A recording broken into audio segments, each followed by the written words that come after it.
Assalamu alaikum.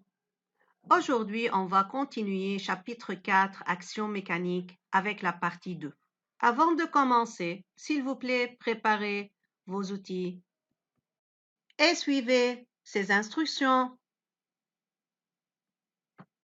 À la fin de cette vidéo, chers élèves, vous allez être capables de identifier les caractéristiques d'une force et reconnaître l'unité d'une force dans le système international. Vous avez déjà vu dans la vidéo précédente qu'une force, action de pousser ou de tirer, est une action mécanique exercée par un corps sur un autre. Voici deux personnes. Cette personne pousse cette boîte alors que cette personne tire la boîte. Les deux personnes exercent une force sur la boîte. Vous savez aussi qu'une force peut mettre un corps en mouvement. Ce corps doit être initialement au repos, ou bien une force peut modifier le mouvement d'un corps, ou bien le déformer, c'est-à-dire changer sa forme. Ce sont les effets d'une force.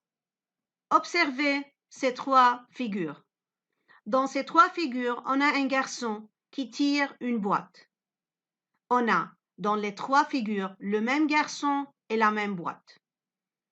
Est-ce que le garçon exerce la même force sur la boîte dans les trois figures ou bien de forces différentes?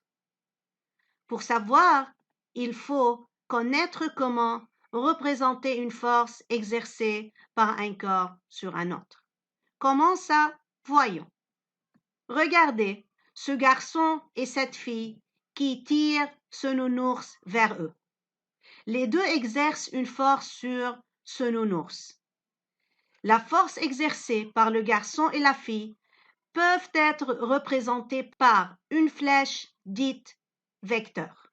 Alors, une force est représentée par un vecteur qui est une flèche ayant une pointe à une de ses extrémités. Comment dessiner ce vecteur? Pour savoir comment dessiner ce vecteur, il faut connaître les caractéristiques d'une force qui permettent de tracer le vecteur. Alors, voyons quelles sont les caractéristiques d'une force qui nous permettent de tracer un vecteur dit vecteur force. Prenons cet exemple. On a un père qui pousse la poussette de son petit bébé. Le père exerce une force sur la poussette. On va représenter la force exercée par ce père sur la poussette. Mais tout d'abord, on va indiquer les caractéristiques de cette force. Voyons. Tout d'abord, on a le point d'application de la force. C'est quoi le point d'application? C'est le point où la force est appliquée. Revenons à la figure où le père exerce une force sur la poussette. En quel point? C'est ça. C'est où la main du père touche la poussette. Donc, ici, c'est le point d'application de la force exercée par le père. La deuxième caractéristique, c'est la direction. La direction, c'est la ligne le long de laquelle la force agit. Chers élèves, vous pouvez mémoriser que la direction d'une force peut être ou bien verticale, ou bien horizontale, ou bien oblique. Alors, quelle est la direction de la force exercée par le père sur la poussette? Est-elle verticale? Est-elle horizontale? Ou bien elle est oblique? Que pensez-vous? Elle est horizontale, oui. Donc, le père pousse la poussette avec une force horizontale dans cette ligne d'action. La troisième caractéristique d'une force, c'est le sens.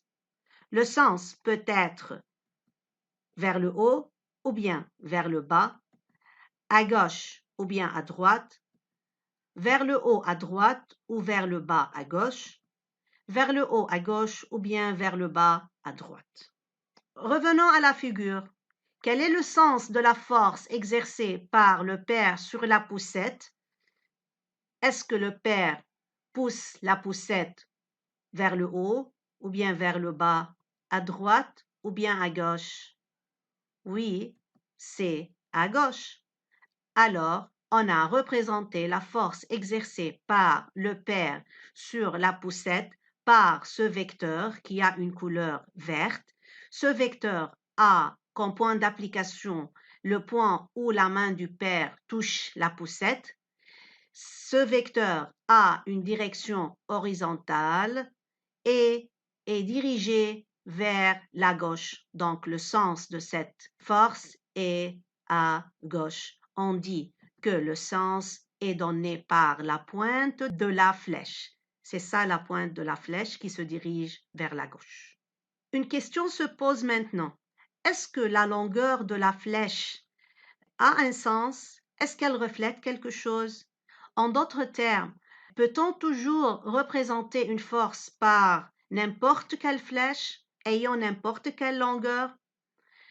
Si on a un bébé qui est plus gros, un bébé qui a une masse plus grande, que pensez-vous? La force exercée par le père sur la poussette va être bien sûr plus grande, n'est-ce pas? Car le bébé a une masse plus grande.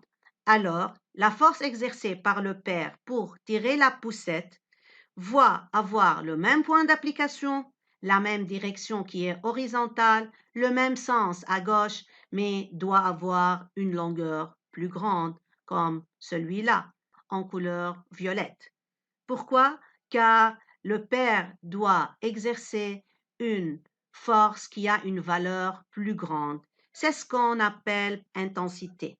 Donc, l'intensité d'une force, c'est la grandeur de cette force. Ainsi, la force peut avoir une valeur numérique.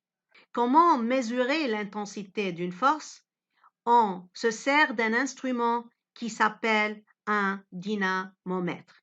Voici les différentes formes d'un dynamomètre. Un dynamomètre est un instrument comportant des chiffres comme vous voyez et une aiguille. Cette aiguille se déplace pour nous montrer la valeur de la force exercée lorsqu'on tire le dynamomètre par ce crochet ou bien lorsqu'on lui accroche un objet. Et l'unité de la force est Newton. Regardez la lettre N ici. Donc, l'intensité F d'une force est exprimée en Newton, la lettre N, d'après le scientifique Isaac Newton. Et cette unité, Newton, c'est l'unité de la force dans le système international. Parfois, un dynamomètre peut présenter une échelle. Comment ça? Voyons. Voici un dynamomètre. On a tiré ce dynamomètre par la main, on a exercé une force, alors l'aiguille du dynamomètre se déplace. Ça, c'est l'échelle dont je parle. Alors, l'échelle ici, c'est fois 10. Dans ce cas, l'intensité de la force exercée par ma main va être égale à l'indication du dynamomètre fois l'échelle. Où est l'indication du dynamomètre? C'est ça, c'est 3,5. 3,5 doit être multiplié par l'échelle ici qui est fois 10. Alors, l'intensité de la force est égale à 3,5 fois 10, ça vaut 35 newtons. N'oubliez pas de mettre l'unité de la force qui est newton. S'il vous plaît, ouvrez vos cahiers de fiches à la fiche 6 où on a un tableau à remplir par les caractéristiques d'une force. Donc, on a un tableau. Dans ce tableau, on doit remplir les caractéristiques de la force qui sont le point d'application, la direction, le sens et l'intensité. Et on a 4 cas à considérer. Commençons avec le premier cas. Cas 1, le ressort est allongé. On a un ressort ici. On a tiré ce ressort avec la main, par exemple. Donc, on a exercé une force qui est appelée F et ce vecteur représente la force exercée par ma main pour le tirer. Alors, on dit que le ressort est allongé. Donc, dans le cas 1, on va donner le nom du vecteur force. Le nom du vecteur force, c'est F. Donc, on écrit la lettre F sur laquelle on met une flèche.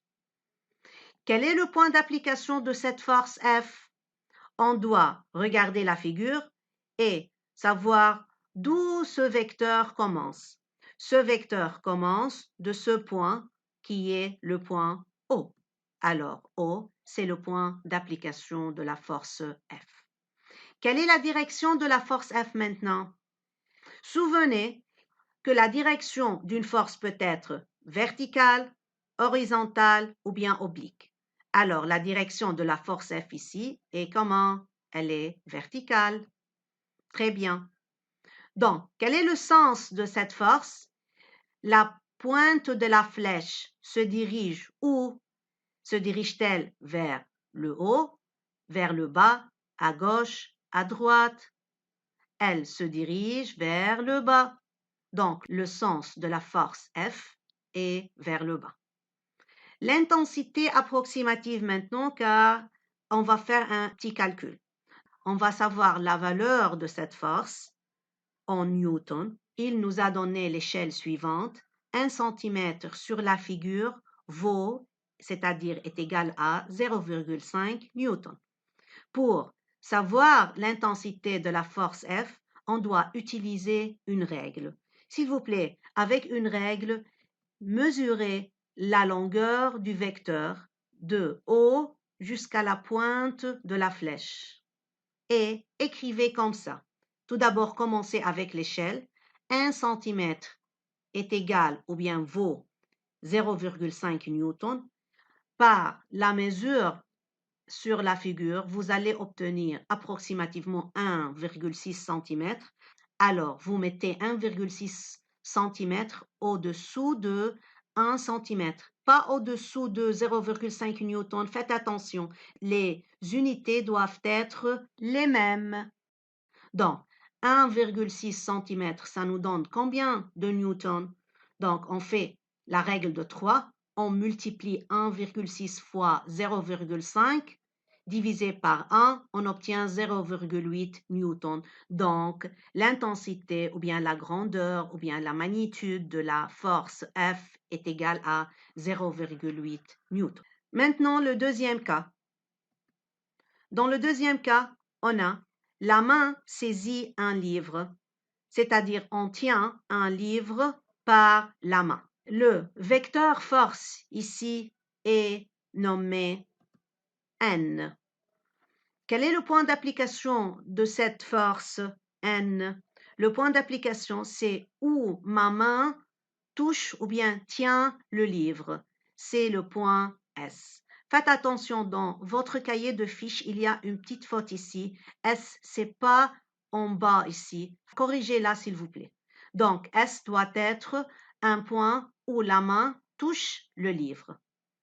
La direction de la force N maintenant exercée par la main sur le livre. Est-ce qu'elle est verticale, horizontale ou bien oblique? Oui, elle est verticale. Le sens de la force N, est-ce qu'il est vers le haut, vers le bas, à gauche ou bien à droite? On regarde la pointe de la flèche, c'est vers le haut. Maintenant, l'intensité de la force N, on a l'échelle. Tout d'abord, on écrit l'échelle 1 cm 0,5. Avec la règle, on mesure la longueur du vecteur. On obtient 2,8 cm. Alors, on écrit 1 cm vaut 0,5 newton. La mesure avec la règle nous a donné 2,8 cm. On met 2,8 cm au-dessous de 1 cm. Faites attention, les deux unités ici doivent être égales. Et alors, ça nous donne combien de newtons? On fait la règle de 3. 2,8 fois 0,5 divisé par 1 cm, ça nous donne 1,4 newton. N'oubliez pas d'écrire l'unité. Donc, l'intensité de la force N exercée par ma main pour saisir le livre vaut 1,4 newton. Maintenant, le troisième cas. Dans ce cas, on a un ressort. Le ressort est comprimé. On a exercé une force sur le ressort pour lui rendre plus court. alors on dit que le ressort est comprimé. S'il vous plaît, chers élèves, prenez 5 minutes et essayez de résoudre le cas 3 et le cas 4 de votre fiche sur une feuille et on va le corriger après 5 minutes. Voyons la correction maintenant. Dans le cas 3, le nom du vecteur, c'est le vecteur force, c'est T, bien sûr.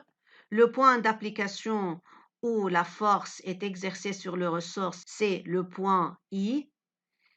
La force T a une direction verticale. La pointe de la flèche est dirigée vers le haut, donc le sens de cette force est vers le haut. L'intensité approximative, avec la règle, on a mesuré la longueur de ce vecteur et on a fait la règle de 3, on obtient 0,7 newton. Voyons maintenant le cas 4. L'homme ouvre le rideau en exerçant une force appelée F'. Tout d'abord, le nom du vecteur force, c'est F' avec une flèche en haut. Le point d'application de la force exercée par l'homme sur le rideau où l'homme touche le rideau, c'est le point M. La direction de la force exercée par cet homme sur le rideau n'est pas verticale comme dans les cas précédents, elle est horizontale. Regardez, donc c'est horizontal. Le sens de cette force, regardez la pointe de la flèche, elle est dirigée vers la gauche. Donc, c'est à gauche. Et la valeur approximative, on met la règle ici et on mesure la longueur de ce vecteur F' et on écrit la règle de 3, on obtient 0,9 newton. Donc, faites attention, on doit mémoriser qu'une force est caractérisée par 4 caractéristiques qui sont le point d'application, la direction, le sens et l'intensité. Pour bien comprendre, chers élèves, s'il vous plaît, résoudre la partie 4 de la fiche 6 comme devoir et étudier l'essentiel, page 46 de votre livre. Et à bientôt avec la prochaine vidéo. Wassalamu alaikum.